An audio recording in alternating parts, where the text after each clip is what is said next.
foram 3.859 homens assassinados por mulheres no ano passado. 3.428 mulheres foram mortas por homens. Menos mulheres foram assassinadas por homens do que homens por mulheres. A Assembleia Legislativa tem 37 deputados homens. E os projetos de lei pela segurança e proteção do homem não avançam. A pergunta que eu faço à consciência dos senhores é: por que ninguém dá importância à vida dos homens?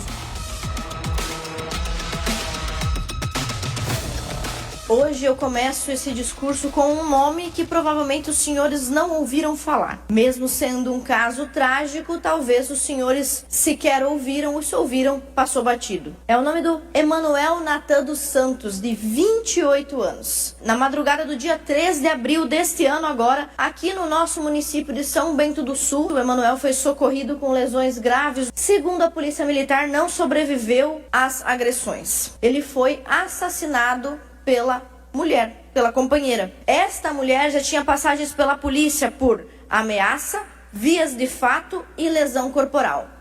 Ela foi presa, mas os senhores perceberam que não houve alarde nenhum nesta casa a respeito deste crime de uma mulher que mata o seu companheiro.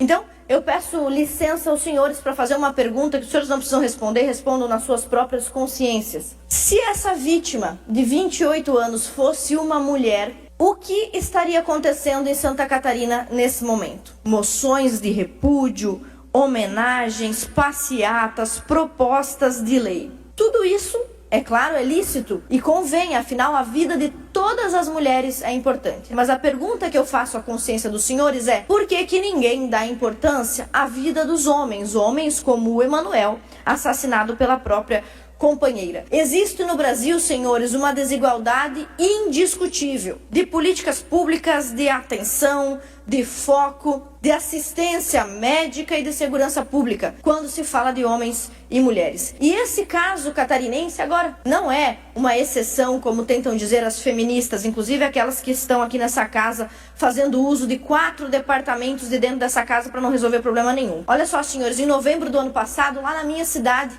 Itajaí, minha terra natal, o Guilherme Montani, personal trainer de 34 anos, também foi morto, assassinado ao sair do trabalho.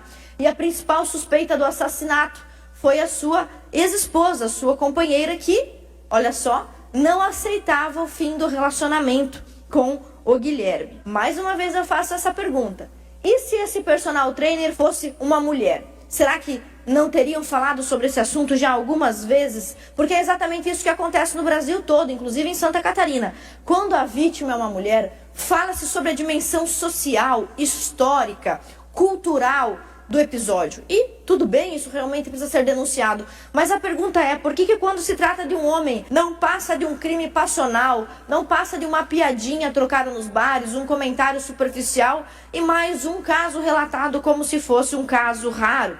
E alguém poderia dizer: mas deputada, realmente é muito raro um homem ser assassinado por uma mulher. Eu não vou responder com opinião, como acontece sempre que as deputadas feministas usam essa tribuna, porque elas não trazem dados aqui, elas trazem opinião. E quando trazem dados, são dados enviesados. Vamos a alguns dados que diz o nosso Ministério da Saúde num boletim técnico. Esse boletim epidemiológico confirma que a violência doméstica que existe, também violência sexual, violência que assola o nosso país, parte tanto de homens quanto mulheres. E o mesmo boletim admite que o homem, na verdade, procura menos serviço de saúde quando é agredido. O próprio Estado brasileiro confessa nesse boletim que o Brasil, como administração pública, enxerga menos a violência contra o homem do que contra a mulher. Nesse mesmo boletim, há um estudo que mostra índices semelhantes de violência física entre parceiros homens e mulheres. Olha só, 16% entre homens e 17% entre mulheres. Porque quando você ouve as feministas aqui dessa casa falarem, parece que só existe violência para um lado. A violência tem um marcador de sexo no Brasil. Elas dizem de gênero, né? Com essa linguagem absurda e emburrecedora que o movimento feminista nos vende. O que esse documento nos mostra, senhores, não é que a violência contra a mulher ou que o sofrimento da mulher tem que ser esquecido ou menos relevado. Não é isso. Mas o documento mostra que o sofrimento do homem, esse sequer é um assunto. Por fim, eu vou mostrar o dado mais recente do Brasil, que é o anuário de 2025, mostra, olha só, senhores, olha só, eu imagino que os senhores nunca imaginaram que esse dado fosse possível, mas ele é real no Brasil há décadas já. No Brasil, foram 3.859 homens assassinados por mulheres no ano passado. 3.859 homens no ano passado foram mortos por mulheres. 3.428 mulheres foram mortas por homens. Menos mulheres foram assassinadas por homens do que homens por mulheres. E por que isso é importante? Não vamos fazer uma leitura ideológica disso daqui, como as feministas fazem, para falar que nós temos que defender mais o homem do que a mulher. Não é nada disso. Que elas fazem isso, elas acham que a mulher, além de ser um ser sacrossanto, um anjo incapaz de qualquer violência, de que a sua palavra, quando na condição de suspeita de vítima, é uma palavra de ouro, vale mais que qualquer coisa, vale mais que provas materiais. Inclusive o Brasil está cheio de casos como esse. O que nós estamos trazendo aqui é o fato de que o Estado abandona as vítimas masculinas agredidas ou assassinadas por mulheres. E como os senhores podem ver, no dado mais recente, inclusive do governo Lula, esse documento, esse anuário, foi produzido durante a gestão do governo Lula, mostra que mais homens do que mulheres foram assassinadas. Como legisladora, como deputada estadual, o que eu tenho a ver com isso? O que os senhores têm a ver com isso? Pois bem, construiu-se nesse país uma gramática, uma verdadeira gramática, um compêndio, uma barça de legislações e documentos quando a mulher é a vítima. E ninguém está falando que a mulher não merece ou não deve ser protegida. Evidentemente que deve, seria um absoluto contrassenso eu, como mulher, não me preocupar com a minha própria condição. Mas absolutamente nada se escreve, e quando se escreve é muito enviesado com relação ao que tem acontecido com os homens. E institucionalmente, absolutamente nenhuma palavra. Por que eu falo institucionalmente? Porque esta casa é também uma instituição, né? A Assembleia Legislativa de Santa Catarina, senhores deputados, os senhores pensem. Aqui os senhores sabem como as coisas funcionam.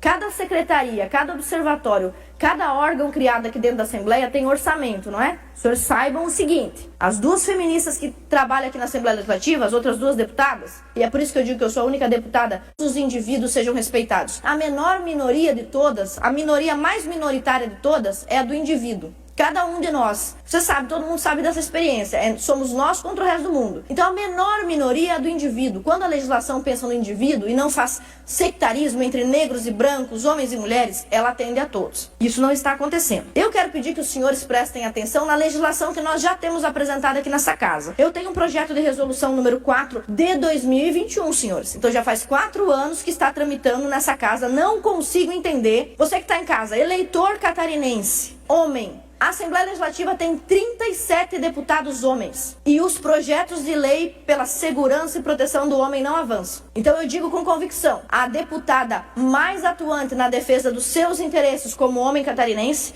é esta que vos fala. Nós temos o projeto de resolução número 4 de 2021, Procuradoria Especial do Homem, para atender políticas públicas e avaliar políticas públicas sob o ponto de vista do interesse também da masculinidade, do pai de família, do homem trabalhador. Parado, não avança. Não avança por causa das feministas e também dos deputados que não querem que ela avance. Nós apresentamos também em 2022 o PL 206 para prevenir a violência contra homens e mulheres. Um programa que já existe em Santa Catarina, voltado apenas às meninas e que nós queremos estender aos meninos. E por fim, senhores, quando o PL 42 de 2019 foi apreciado nessa casa, eu apresentei uma emenda, pasme catarinense. A maioria dos deputados aqui, incluindo os homens, foi contra uma emenda que inclui os meninos no alvo da proteção estatal. Então, o que eu pergunto aos senhores é, o caso do Emanuel Natan assassinado, o caso do Guilherme assassinado pela companheira, não passa de uma provocação, não passa de uma raridade, porque quando eu apresento aqui, senhores, projetos de lei pró-homem, fazem piada aqui nessa bancada. As feministas fazem notas na mídia, ninguém aprecia. Então eu pergunto, os familiares do Guilherme, os familiares do Emanuel, será